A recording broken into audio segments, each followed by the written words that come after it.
ही त्रिसूत्रे घेऊन माध्यम वृत्त या यूट्यूब चॅनलची निर्मिती झालेली आहे।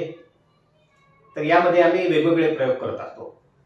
आता विधानसभा निवडणूक येणार आहे, त्यानिमित्त आम्ही तुमच्या समोर मोर्चे बांधणी विधानसभेची ही मालिका घेऊन आलेलो आहोत। आज आपल्या भेटीला आहेत प्रेरणाताई होनराव। प्रेरणा होनराव म्हटलं की आठवतं की लातूरातील मोदीजींची सभा। हम पूरे देश में 350वीं शिवराज्याभिषेक दिवस की सालगिरह मना रहे हैं। 800 साल की गुलामगिरी को प्रक्रिया आक्रांताओं को छाती पर जिन्होंने हिंदवी स्वराज का भगवा लहराया और स्वराज की स्थापना की, विश्व के लिए प्रेरणादायी छत्रपति शिवाजी महाराज के शिवराज्याभिषेक प्रतीक यह प्रतिमा हम सब के लिए वंदनीय है। छत्रपति शिवाजी महाराज की। जो भूमि छत्रपति शिवाजी महाराज और जगत ज्योति महात्मा बसवेश्वर जी के पदस्पर्शों से पावन हुई है, इस देश में सबसे पहले समता का विचार देने वाले जगत ज्योति महात्मा बसवेश्वर जी के पंचवचनों पे मुझ जैसे लाखों मार्गक्रमण कर रहे हैं। आज इस पवित्र मंच से बसवण्णा के शरणी के नाते मुझे संचालन करने का सौभाग्य प्राप्त हुआ है और सौभाग्य है लातूर का कि आज माननीय प्रधानमंत्री नरेंद्र मोदी जी पधारे हैं। मैं नव भारत के जनक माननीय नरेंद्र मोदी जी से अनुरोध करती हूं कि वे इस भव्य जनाशीर्वाद सभा को संबोधित करें। सुंदर रीतीने प्रेरणा होनराव यांनी भाषण केलेलं होतं। तर त्यांचा परिचय उभा महाराष्ट्राला आहे। महाराष्ट्राच्या जे प्रवक्ते आहेत त्यामध्ये एक युवा नेतृत्व म्हणून प्रेरणा होनराव यांची ओळख उभ्या महाराष्ट्राला आहे। भारतीय जनता पार्टीचे कुठलेही विषय असतील ते एकदम तडफेने आणि उर्मीने समाज माध्यमापुढे मांडत असतात आणि एक उत्तम त्या वक्त्या देखील आहेत। डॅशिंग व्यक्तिमत्व म्हणून त्यांच्याकडे पाहिलं जातं। हा गुण त्यांच्या वडिलांपासून त्यांनी घेतलेला आहे। वडील देखील त्यांचे उमाकांतराव होनराव हे देखील एक डॅशिंग व्यक्तिमत्व म्हणून ओळखलं जातं। राष्ट्रीय स्वयंसेवक संघाच्या मुशीतून घडलेले उमाकांतराव होनराव, विश्व हिंदू परिषद, राम जन्मभूमी उभारणी अशा अनेक त्यांचा प्रवास आहे। आता लांबलचक मी प्रेरणाताईंचा परिचय न करून देता त्यांच्या बोलण्यातनं प्रश्नातनं तुम्हाला त्यांचा परिचय होणारच आहे। तर मी सुरुवातीला त्यांचं या माध्यम वृत्तच्या चॅनलमध्ये स्वागत करतो। नमस्कार, मी गोपाळ कुलकर्णी, माध्यम वृत्तमध्ये आपलं स्वागत आहे। नमस्कार। नमस्कार। माध्यम वृत्तमध्ये आपलं स्वागत आहे। मला वाटतंय गोपाळजी, आपण लातूरचे निरनिराळे प्रश्न हाताळत असतात। तुमच्या या माध्यम वृत्तच्या माध्यमातून आम्हाला लातूरचे वेगवेगळे फ्लेवर्स कळतात। एकच विषय तुम्ही बोलताय अशातला भाग नाही, सगळ्याच विषयांना तुम्ही हाताळताय, हे बघून आम्हाला अतिशय आनंद आहे। मागच्या काळामध्ये आपण म्हणल्यासारखं सणांच्या काळात पण आपण वेगवेगळ्या सिरीज केल्या। आपण संस्कृतीचे उत्सव साजरे करणारे लोक आहोत आणि तुमच्या माध्यमातून मी तुमची अतिशय मनापासून तुम्हाला फॉलो करणारी, सबस्क्राईब करणारी तुमची एक प्रेक्षक आहे आणि आज प्रत्यक्ष मला स्वतःला माध्यम वृत्तवर बोलत असताना मनापासून आनंद होतो। तुमच्या पुढील कामासाठी मी मनापासून खूप खूप शुभेच्छा देते। असंच काम करा आणि आम्ही बघत राहू, आम्हाला आनंद मिळेल। आता नुकतीच लोकसभेची निवडणूक संपली आणि त्याचा एक मानसिक म्हणा किंवा बौद्धिक ताणतणाव होता तुमच्यावर। तर हा ताणतणाव घालवण्यासाठी तुम्ही युके मध्ये पण जाऊन आलात नुकतंच। तर या युकेचा अनुभव कसा आहे तुमचा? लोकसभेचा ताणतणाव असा काही विषय सगळ्यात पहिल्यांदा तर नव्हता। मला वाटतंय भारतीय जनता पक्षाचा प्रत्येक कार्यकर्ता हा 365 दिवस आणि 24 तास हा पार्टीसाठी काम करणार आहे। त्यामुळे लोकसभेच्या ताणतणावापेक्षा उत्साह जास्त होता असं म्हणायला काही हरकत नाही। आणि माझा हा जो युकेचा स्टडी टूर ठरलेला होता तो ऍक्च्युली लोकसभेच्या बऱ्याच आधी ठरलेला होता, पूर्वनियोजित होता आणि तो एक पॉलिटिकल स्टडी टूर असल्या कारणाने युके गव्हर्नमेंट, त्यांच्याकडचे वेगवेगळे स्टेट्स आणि आपल्याकडची democracy, we are largest democracy आणि ते पण डेमोक्रेटिक कंट्री आहेत, तर या अनुषंगाने ती भेट आधीच ठरलेली होती। मलाच प्रश्न होता की माझ्यावरती या मागच्या काळामध्ये विरोधी पक्षात असताना बरीच आंदोलनं झाली, लोकांसाठी समोर जात असताना बऱ्याच केसेसना मला सामोरं जावं लागलं आणि याच्यात माझा पासपोर्ट पण मला कॅन्सल झाला, मिळतोय की नाही हे माहिती नव्हतं, पण योगायोगाने सगळं जुळून आलं आणि या सगळ्या विषयांमध्ये जाण्याची संधी मला मिळाली. फिरायला एखाद्या देशामध्ये जाणं हा पूर्णपणे वेगळा विषय आणि स्टडी टूर म्हणून जात असताना मला वाटतंय जी अनुभूती येते, सरकारमधले लोक पाहायला मिळतात, त्यांची कार्यप्रणाली पाहायला मिळते, त्यांची अर्थव्यवस्था पाहायला मिळते, शेतकरी वर्गापासून ते त्या डेव्हलप्ड नेशन मध्ये काय काय चालतंय हे जवळून मला या स्टडी टूरच्या माध्यमातून पाहायला मिळतं. त्यामुळे तो एक अतिशय छान अनुभव मी घेऊन वापस आले. सोशल मीडियावर आम्ही तुमचे वेगवेगळे फोटो पाहत होतो त्या युके मधले. तर भारत देश आणि युके याच्यामध्ये तुम्हाला तुलनात्मक तुम्ही कसा फरक करणार आहात, म्हणजे तुम्ही तिथं काय शिकलं वेगळं पण तुम्हाला ते जाणवलं युकेमध्ये? आपण विकसित भारत संकल्प यात्रा आम्ही करतोय, आदरणीय मोदीजींच्या नेतृत्वामध्ये आपण ती केली.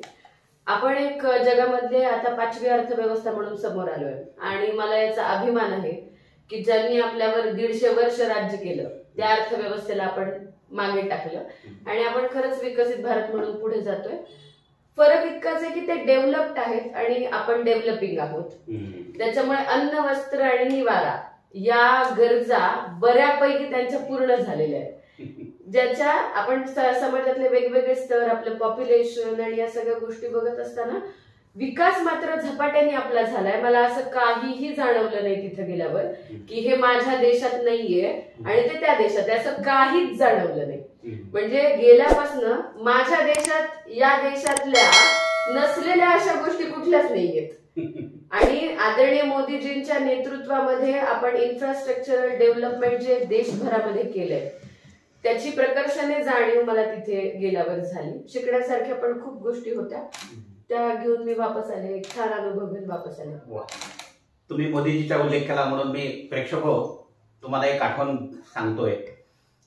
ज्यावेळेस लोकसभेच्या निवडणुकीचा प्रचार सभा चालू होत्या त्यावेळेस लातूरमध्ये नरेंद्र मोदीजी यांची सभा झाली. या सभेमध्ये हिंदीमध्ये, उत्कृष्ट हिंदीमध्ये प्रेरणा होनराव यांनी भाषण जे केलं होतं, तर तो अनुभव तुमचा कसा होता? आदरणीय मोदीजींच्या बाबतीमध्ये म्हणजे मला याच्या आधी मी 3 वेळा मोदीजींना भेटले होते. ही माझी 4थी भेट होती.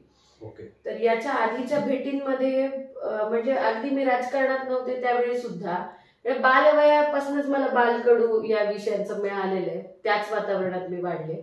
त्यामुळे मोदीजींसारखं नेतृत्व देशाला मिळावं हे मला, मी ग्रॅज्युएशन करत असताना 2009 मध्ये ज्यावेळी UPA 2 आलं त्यावेळी सुद्धा माझ्या मनात अनेक प्रश्न निर्माण झाले होते की आता जर भारतीय जनता पक्षाचं सरकार आलं असतं तर कदाचित आपली सगळी स्वप्न पूर्ण होऊ शकली असती. पण ही खंत मनाशी असताना 2014 मध्ये मी राजकारणात नसताना देखील आदरणीय मोदीजींचं नेतृत्व मिळावं यासाठी पुण्यात काम केलं होतं. त्यामुळे त्यांच्याविषयीच ज्या माणसाने आपला पूर्ण आयुष्य देशासाठी दिलेलं आहे, देशाच्या समाजातल्या शेवटच्या घटकासाठी दिलेलं आहे, त्यांना भेटण्याची तळमळ ही मी शब्दामध्ये व्यक्त नाही करू शकत एक कार्यकर्त्याच्या भूमिकेमध्ये. आणि त्यामुळे प्रत्येक भेटीमध्ये आणखीन काहीतरी पुढच्या वेळी आपल्याला मिळावं अशी अपेक्षा माझ्या मनामध्ये होती. गेल्या वेळी मी 2019ला ज्यावेळी भेटले होते त्यावेळी एक इच्छा होती की आदरणीय मोदीजींचं स्वागत करत असताना मोदीजींनी 2 प्रश्न तरी कार्यकर्ता म्हणून मला विचारले पाहिजेत. आणि ज्यावेळी मी त्यांचं स्वागत केलं त्यावेळी त्यांनी मला 3 प्रश्न पण विचारले. त्याचं एक खूप समाधान होतं मला की माझं काहीतरी आपल्या शीर्ष सर्वोच्च नेतृत्वासोबत बोलणं झालं. तसं यावेळी 2024ला मोदीजी येणार त्यावेळी असं वाटत होतं की आपण भेटलोय, आता नव्याने काय होणार आहे. पण मला वाटतंय 33% महिलांना आरक्षण देणारे आदरणीय मोदीजी या देशाच्या 70 वर्षाच्या इतिहासामध्ये मला वाटतंय जगज्योती महात्मा बसवेश्वरांनी 12व्या शतकाच्या सुरुवातीला अनुभव मंडपमच्या माध्यमातून महिला, स्त्री आणि पुरुष यांना समान न्याय मिळाला पाहिजे या भूमिकेमध्ये ज्यावेळी ते होते त्यावेळी त्यांनी त्यांच्या मंत्रिमंडळामध्ये महिलांना तेवढं स्थान दिलं होतं. त्यानंतर भारताच्या इतिहासामध्ये पहिल्यांदा आदरणीय मोदीजींनी महिलांना आरक्षण देण्याची गोष्ट केली आणि ती पूर्णत्वाला नेली, त्याचीच प्रचिती तुम्हाला त्या मंचावरून मी बोलत असताना दिसत होती. त्यामुळे मला बोलायचं होतं नाही हा विषयच नव्हता. ही संधी मला मिळाली आणि माझ्यासाठी ती अवर्णनीय होती, शब्दात व्यक्त न करता येणारी.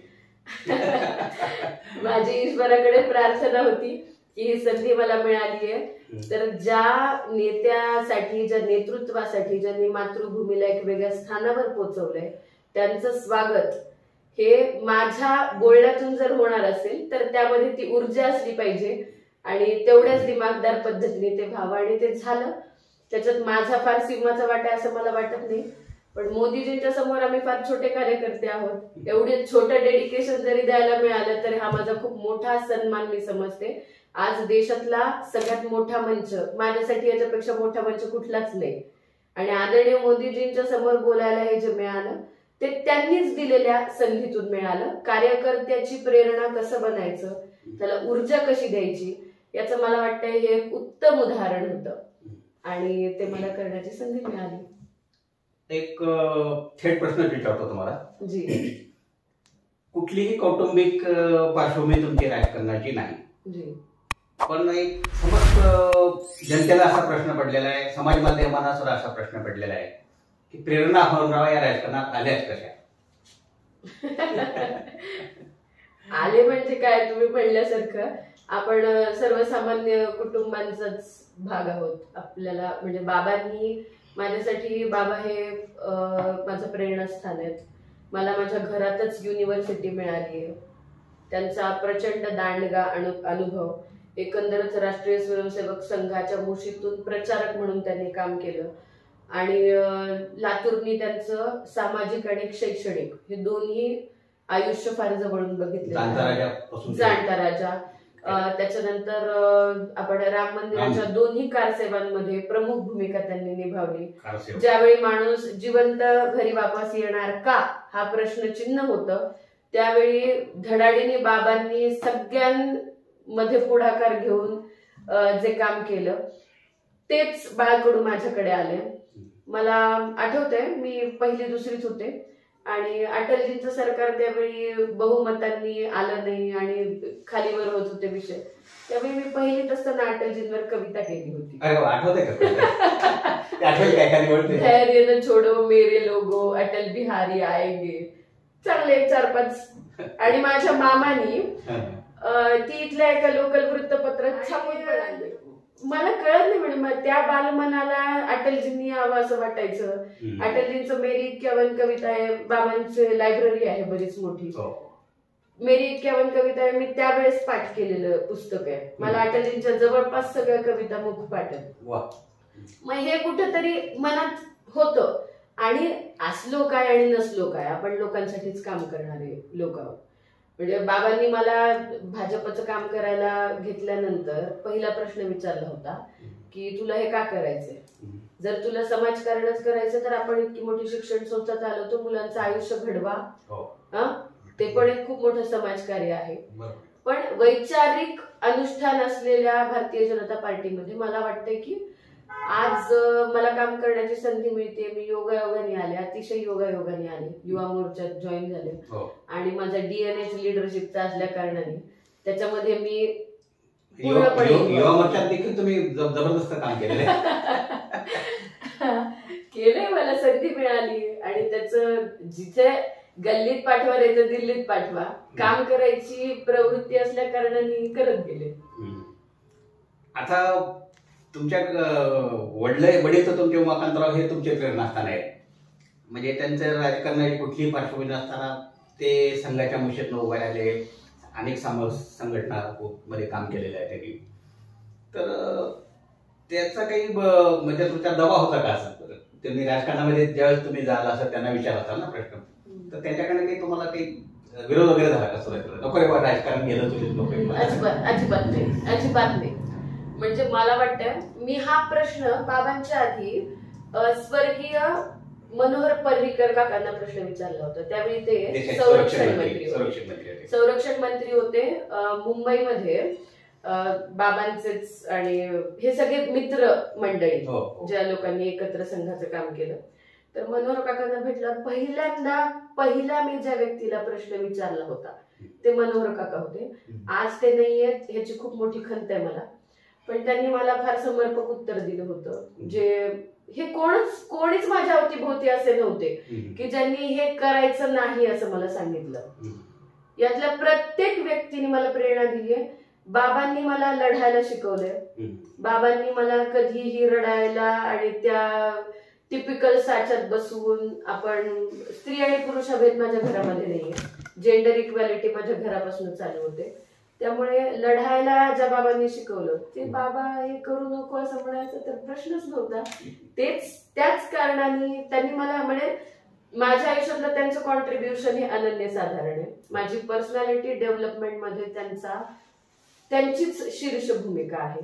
त्यामुळे नाही म्हणणं, ह्याच्यापेक्षा काय चांगलं करता येईल, अडचणींवर कशी मात करता येईल, पुढे कसं जाता येईल, याचं कंटिन्युअस गायडन्स, माझं एनर्जी सोर्स, माझं इन्स्पिरेशन तेच आहे. म्हणजे बाबांचं लहानपणापासून डॅशिंग व्यक्तिमत्व असेल हे बघतच तुम्ही लहानाचे मोठे झालात. मी त्यांच्यासोबत खूप फिरले. म्हणजे मी लहानपणापासून मी एकात्मता यात्रेमध्ये मार्शल जीप असायचं त्यावेळी, त्याच्यात मी भारत मातेचा फोटो घेऊन कित्येक ठिकाणी गेले, रॅलीज मध्ये, विशाल संमेलनांमध्ये, निरनिराळ्या ठिकाणी गेले, छोट्या मोठ्या सगळ्या कार्यक्रमांमध्ये बाबा मला सोबत घेऊन जायचे.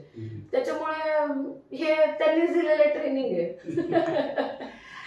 प्रेरणाजी, तुम्ही देश पातळीवरच्या अनेक नेत्यांशी तुमचा जवळून संपर्क आला, तुम्ही पाहिलं त्यांना, आदरणीय नरेंद्र मोदीजी पासून ते खूप आपले सध्याचे देवेंद्रजी फडणवीस पर्यंत सगळे. तर तुम्हाला भावलेली अशी व्यक्ती कोण आहे तुम्हाला राजकारणामध्ये अशी? मला भावलेली काय आता आवडणारे नेते मंडळींच्या मध्ये जर आपण म्हणलं तर स्वर्गीय अटल बिहारी वाजपेयी यांनी भारतीय जनता पक्षाला एका वेगळ्या उंचीवर येऊन ठेवलं. लालकृष्ण अडवाणी त्यांनी त्यांच्यासोबत, सुषमा स्वराजजी, त्यांची ओरेटरी आज त्या गेल्या तरी पण आपल्या सगळ्यांच्या कायमस्वरूपी स्मरणामध्ये ते आहे. आता आपल्याला आदरणीय मोदीजींचं नेतृत्व आम्ही सगळेजण बघतोय. त्यांनी म्हणजे ज्या अटलजींनी अंधेरा छटेगा, सूरज निकलेगा और कमल खिलेगा हे जे अटलजी बोलले, ते जे कमळ खऱ्या अर्थाने खुललं, उमललं, त्या मोदीजींनी त्या स्वप्नाला पुढे घेऊन जायचं काम केलं. आणि अटलजी ज्यावेळी गेले त्यावेळी त्यांचा एक शिष्य देशाचा प्रधानमंत्री बनून त्यांना त्यांच्या शेवटच्या संस्कारांमध्ये उपस्थित होता. हा खूप मोठा ट्रिब्यूट होता. या सगळ्या लोकांनी खूप समर्पण दिलेलं आहे. आता आपण म्हणाल तर देवेंद्र फडणवीस जी आहेत, ज्यांनी विचाराची धरोहर त्याच विषयातून ते आले, त्यांनी 5 वर्ष मुख्यमंत्री म्हणून खूप डायनॅमिकली काम केलं. त्याच्यामुळे आम्हाला आणि त्यांची परंपरा अशी खूप मोठी आहे. प्रेरणाताई हुनराव यांचा सामाजिक आणि एकंदर प्रवास तुम्ही आता पाहिलेलाच आहे. आता आपण वळूया राजकारणाकडे. आता येत्या काही महिन्या 2 महिन्यामध्येच महाराष्ट्राची विधानसभेची निवडणूक होऊ घातलेली आहे. तर तुम्हाला पहिला प्रश्न माझा असा आहे की मोर्चे बांधणी विधानसभेची या ह्याच्यामध्ये तुम्ही अशी काही मोर्चे बांधणी विधानसभा निवडणुकीमध्ये आपण इच्छुक आहात का? आता तुम्ही जो प्रश्न विचारला की मोर्चे बांधणी केली आहे का, भारतीय जनता पक्षाचा कार्यकर्ता, मी भाजपाची कार्यकर्ता आहे आणि मी 7 वर्षांपासून पार्टीचं काम करते. पार्टीने मला जे दायित्व दिलं त्याच्यामध्ये जीव ओतून काम करायचं मी स्वभावाप्रमाणे हे केलं. युवा मोर्चा केला, महाराष्ट्रभर फिरले. मला सुरुवातीलाच फर्स्ट वोटर ड्राईव्हचं महाराष्ट्राचं प्रमुख बनवण्यात आलं होतं. त्यावेळी योगेश अण्णा टिळेकर, आता त्यांना विधान परिषद मिळाली, योगेश अण्णा आमचे अध्यक्ष होते. त्यावेळी मी महाराष्ट्रभर फिरले. त्याच्यानंतर असे बरेच जबाबदाऱ्या आल्या ज्या माझ्या परीने मी उत्तम करण्याचा प्रयत्न केला. पॅनलिस्ट झाले आणि मग पार्टीने मला प्रवक्ता बनवलं. त्यामुळे पार्टी जे म्हणत आली आहे ते आजपर्यंत मी करत आले. Party first, nation first, party second, self last. तर पार्टी जे म्हणत आली ते मी करत आले. मला वाटते मी काम करणारी व्यक्ती आहे आणि मला पार्टीने काम इथे सांगितलं मी काम इथे करणार. पार्टी मला जिथे काम सांगेल तिथे काम मी करणार. त्यामुळे हे निर्णय पार्टीचा. पण लोकांनी जर म्हणजे युवकांनी जर तुम्हाला म्हटलं की रेट आलं तुमच्या पुढे की तुम्हीच उभे राहा, तर तुम्ही मागणार होता तिकीट? मला काय वाटतंय, भारतीय जनता पार्टी हा फार डोळस पक्ष आहे. बरोबर. त्यामुळे पार्टीचे निर्णय घेणारे आमच्या सगळ्या नेत्यांच्या नेतृत्वावर आम्हाला पूर्ण विश्वास आहे. आमची कामं ते बघत आलेत, म्हणूनच त्यांनी आम्हाला पुढच्या जबाबदाऱ्या दिलेल्या आहेत. शेवटी काय, मोदीजींचे हात बळकट करण्यासाठी आणि जनतेची सेवा करण्यासाठी जी जबाबदारी पार्टी देणार, कुणाला म्हणजे माझं म्हणणं आहे की या सगळ्या प्रोसेसमध्ये मला कॉन्ट्रीब्युशन करण्याची कुठेही संधी मिळाली तर नेतृत्व मजबूतीसाठी आणि शेवटी देशहितासाठी, जनसामान्यांच्या सेवेसाठी पार्टीने जे काही सांगितलं ते करण्याची माझी तयारी आहे. आता तुम्ही म्हणजे भारतीय जनता युवा मोर्चामध्ये काम केलेलं आहे, महाराष्ट्रामध्ये देखील तुम्ही अनेक आंदोलनामध्ये सक्रिय सहभाग होता तुमचा.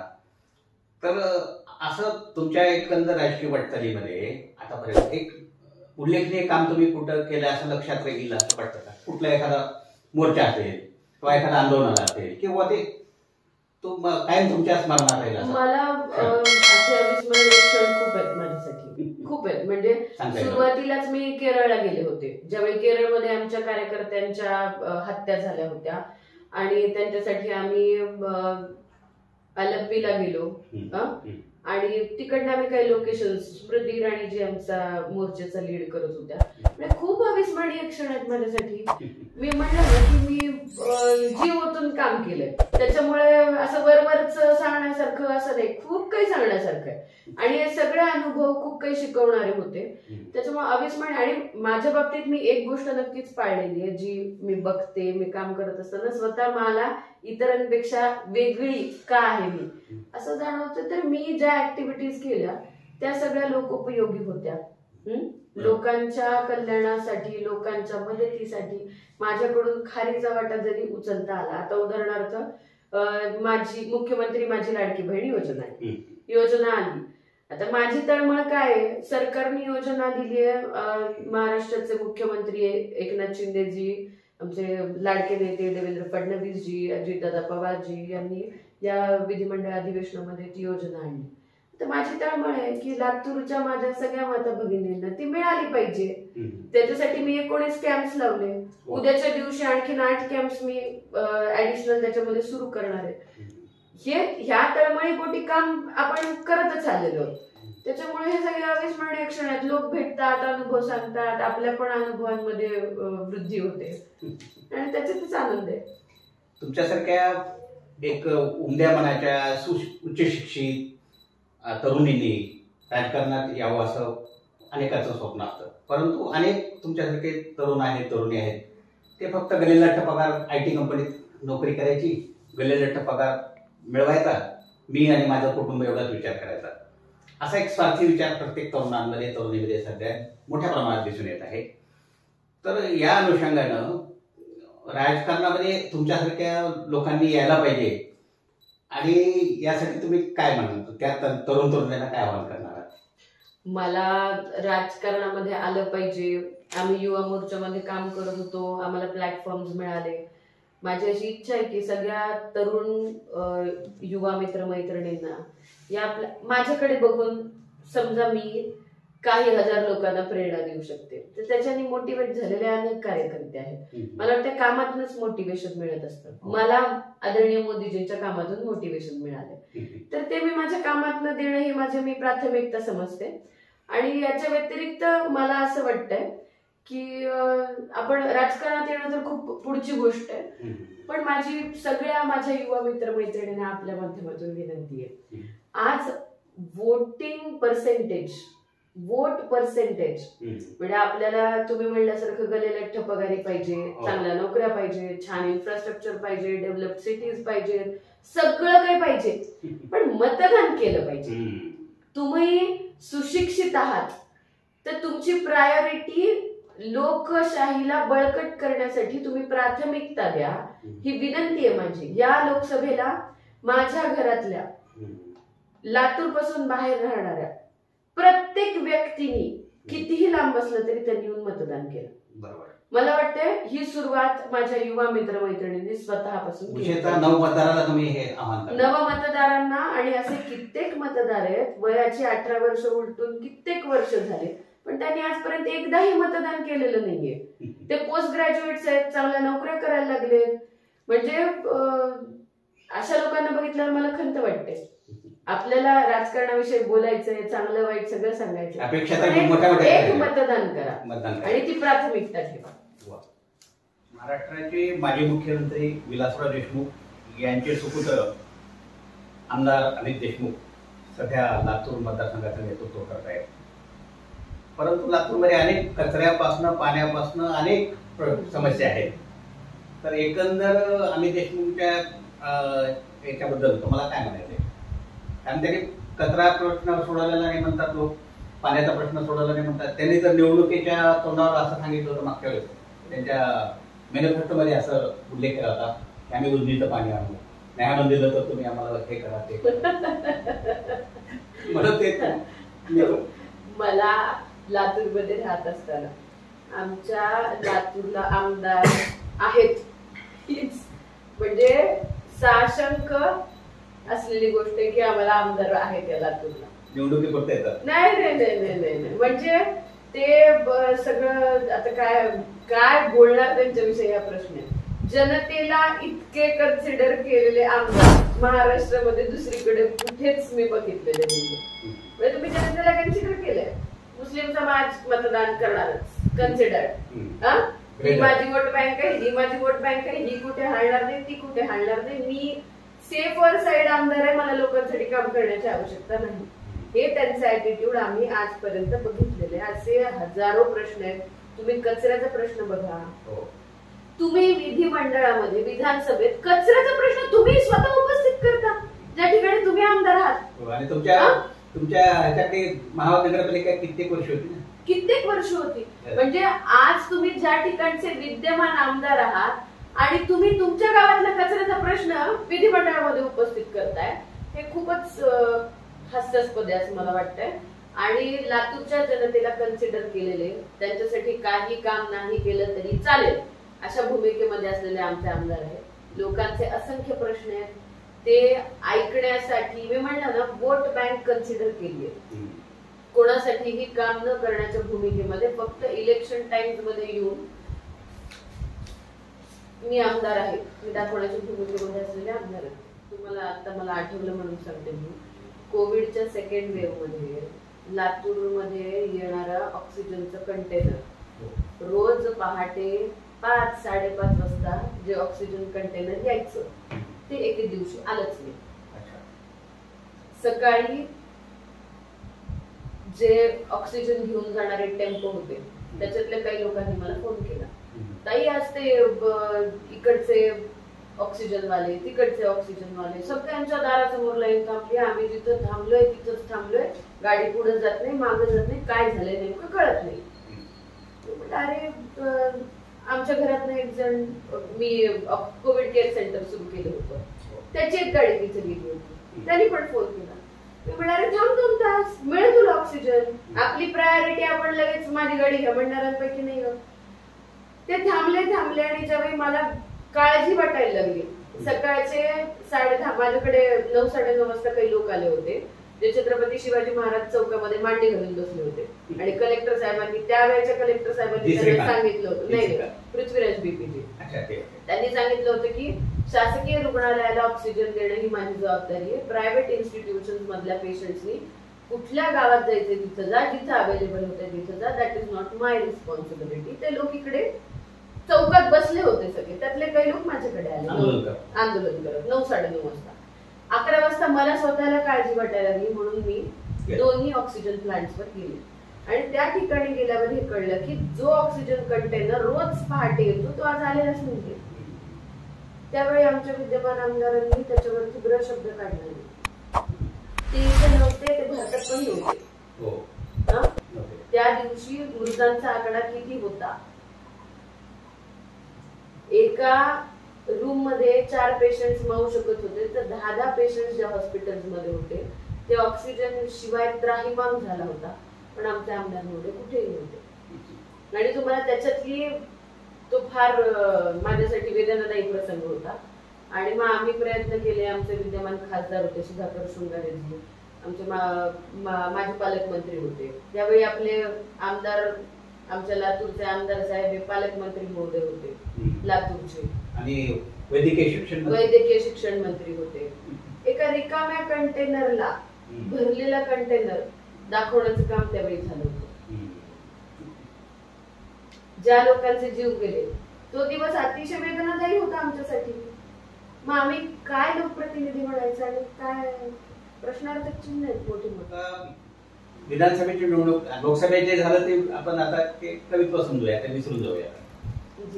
पण आता विधानसभेला जर तुम्हाला सामोरे जायचंय तर मुलाखतीच्या आपण शेवटाकडे येत असताना त्या विधानसभेच्या निवडणुकीनिमित्त तुम्ही समस्त मतदारांना काय आवाहन करणार? मला वाटतं लातूरला, भलेही लातूरला आमच्या म्हणजे लातूर शहरामध्ये आम्ही काँग्रेसची राजवट प्रदीर्घ काळापासून बघितली, पण विकासाचं राजकारण हे फक्त भारतीय जनता पक्षाने केलं. आज आपण पीव्हीआर पासून जाणारा रस्ता जरी बघितला तरी तो आम्हीच बनवलेला आहे. लातूरला मराठवाडा रेल्वे कोच फॅक्टरी सारखा मोठा प्रकल्प, आपण खूप अभिवचन ऐकली, खूप भूमिपूजन बघितले, नारळ फोडताना बघितले, पण कोणी आलं नाही. मराठवाडा रेल्वे कोच फॅक्टरीचं प्रत्यक्ष प्रकट दर्शन लातूरकरांना हे भारतीय जनता पक्षाच्या माध्यमातून झालं. त्यामुळे विकासाचं खरं काय, इथलं सुपर स्पेशालिटी हॉस्पिटल 300 कोटी रुपये खर्च करून आपण लोकांसाठी एक जनसेवा उपलब्ध करून द्यायचा प्रयत्न केला. गंजगोलाईचं सुशोभीकरण, म्हणजे आधी छोटे छोटे छोटे छोटे टॉपिक जरी आपण बोलत गेलो लोकांसाठीचे, तर ते भारतीय जनता पक्षाने केले. त्यामुळे विकासाचं राजकारण भाजपाने केलेलं आहे. तर जनतेने आमच्या सोबत असणं याची जाणीव आहे जनतेला, मला याचा पूर्णपणे विश्वास आहे. कारण एकीकडे पूर्णपणे निष्क्रियता आहे आणि लोकांचं पूर्ण कन्सिडरेशन आहे.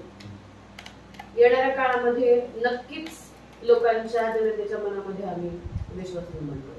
वा, तुम्हाला शुभेच्छा येतात. थँक्यू. मी पण आपले खूप खूप मनापासून आभार व्यक्त करते. आपण करत असलेलं काम नेहमीच आम्ही बघत असतो आणि आपल्या माध्यमातून लातूरकरांचे प्रश्न आमच्यापर्यंत पोहोचत असतात. त्या अनुषंगाने काय करता येईल याचा विचार पण आम्ही करत असतो.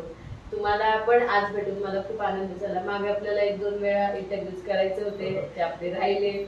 मला वाटतं आज आपण मुक्त संवाद केलेला आहे. आणि आम्ही म्हणजे प्रेक्षक तुम्हाला आठवण करून देते, आम्ही हे वेगवेगळे असे मालिका म्हणून तुमच्यासमोर येत असतो की नवरात्रामध्ये आम्ही एक मालिका चालवली होती. तर त्यामध्ये देखील प्रेरणाताईंना आम्ही संवाद घडवून आणण्याचा खूप आटोकाट प्रयत्न केला, परंतु त्यांच्या पक्ष कार्याच्या बहुल्यामुळे, प्रवासामुळे ते योग जुळून येत नव्हता. आज तो योग जुळून आलेला आहे. आणि एकंदर आम्ही विचारलेल्या प्रश्नाला प्रेरणाताईंनी एकदम दिलखुलासपणे उत्तर दिली आहे. त्याबद्दल त्यांचा मनापासून आभार, धन्यवाद. स्वर्गीय अटलजी यांचा तुमच्यावर खूप मोठा पगड आहे. त्यांच्या अनेक कविता तुम्हाला मोफत होत्या. बालपणापासून तुम्ही त्यांची चाहते आहात. त्यांच्या अनेक कविता तुम्ही म्हटलेल्या आम्ही तुमच्या भाषणामध्ये ऐकलेल्या आहेत. म्हणजे तुम्ही शालेय भाषण ज्यावेळेस करायचा त्यावेळेस तुम्ही अटलजीची एखादी कविता तर उद्भूत करायचा. त्यावेळेस तर तुम्हाला एक विनंती आहे की मुलाखतीचा शेवट तुम्ही अटलजीच्या एखाद्या कवितेने करावा. अटलजीच्या तशा खूप सगळ्या कविता आहेत ज्या आयुष्याच्या प्रत्येक टप्प्यावर आपल्याला वेगवेगळ्या भूमिका दर्शवत असतात, मार्गदर्शन करतात. त्यांची एक कविता आहे, हिंदू तन मन हिंदू जीवन. अटलजी असं म्हणतात, त्यांची उंचाई नावाची एक कविता आहे, खूपच फार सुंदर आहे. माणसाला मार्गदर्शक आहे, पथदर्शक आहे. कितीही मोठं झालं तरी जमिनीवर कसं राहावं हे शिकवणारी ती कविता आहे आपल्याला. खूप वीर रसाच्या कविता आहेत, सगळ्या प्रकारच्या मानवी भावनांना ते दर्शवतात. हिंदू तनमन अतिशय सुंदर त्यांची कविता है. मला आवडेल ते जी. मैं एक बिंदु परिपूर्ण सिंधु है यह मेरा हिंदू समाज. मेरा इसका संबंध अमर में व्यक्ति और यह है समाज. मैंने इससे पाया तन मन, मैंने इससे पाया जीवन. मेरा तो बस कर्तव्य यही, कर दूं सब कुछ इसके अर्पण. मैं तो समाज की धाती हूँ, मैं तो समाज का हूँ सेवक, मैं तो समष्टि के लिए व्यष्टि का कर सकता बलिदान है, हिंदू तन मन हिंदू जीवन, रग रग हिंदू मेरा परिचय। वा वा वा, खूप छान. प्रेक्षक हो, आपल्याला हा व्हिडिओ आवडल्यास माध्यम वृत्त या यूट्यूब चॅनलला लाईक, शेअर आणि सबस्क्राईब करा. आणि आपल्या काही सूचना असतील, आपल्याला हा मुलाखतीबद्दल काही म्हणायचं असेल तर कॉमेंट बॉक्समध्ये जरूर नोंद करा. कॅमेरामन करणसह मी गोपाळ कुलकर्णी, माध्यम वृत्त सेवा. धन्यवाद.